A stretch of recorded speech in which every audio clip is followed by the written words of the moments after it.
there are many different types of ego defense mechanisms.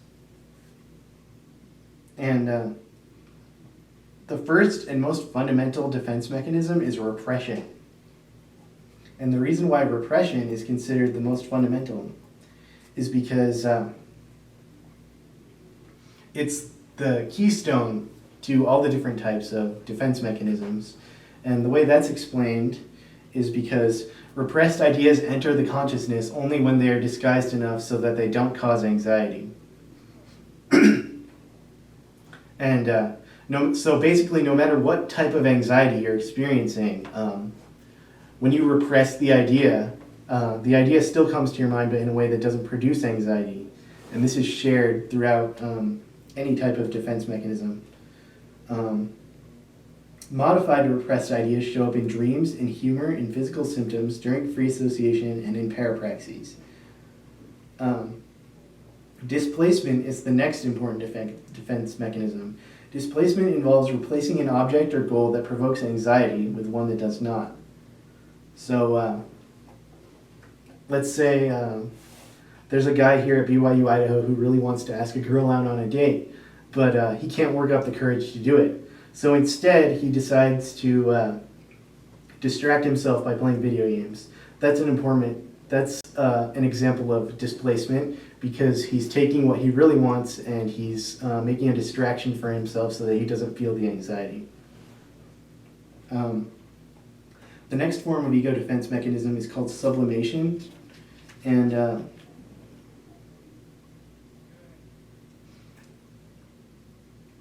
that's when displacement involves substituting a non-sexual goal for a sexual one.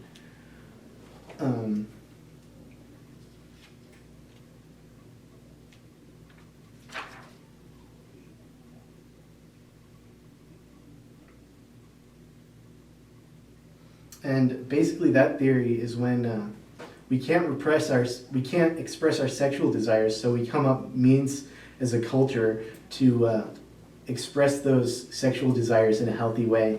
And he felt that a lot of the things that we came up with in our cultures were as a result of this.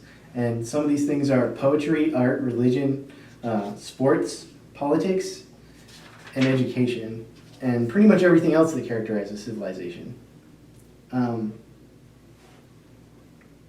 So the next form of ego defense mechanism is called projection, and that's when you take something that attributes to you and you forcibly attribute it to someone else to avoid the anxiety of contemplating the fact that something is your fault or that you actually possess the trait that is undesirable. In projection, one sees the causes of failure, undesirable urges, and secret desires as out there instead of in the self, because seeing them as a part of oneself would cause anxiety. The next ego defense mechanism is called identification. And that's when, if you feel frustrated or anxious because you have not lived up to some internalized value, you can borrow from someone else's success through the process of identification. Now, an example of this ego defense mechanism that I experienced in my life is I had a boss one time who he had a vision that he wanted to accomplish for his company, and he was in the process of realizing that vision, but he was getting caught up in a lot of the detail work and the mechanical work that went into creating the product that he wanted to create. And so I noticed that he spent a lot of his time thinking about Steve Jobs and idolizing Steve Jobs, and that's an example of this because he's borrowing from what he's learning about Steve Jobs' success in terms of accomplishing his vision so that he in turn can also accomplish his own vision. So that's just one example. Our next ego defense mechanism is called rationalization. And what rationalization is when you attempt to give a logical reasoning for why something is happening even though you know it's false.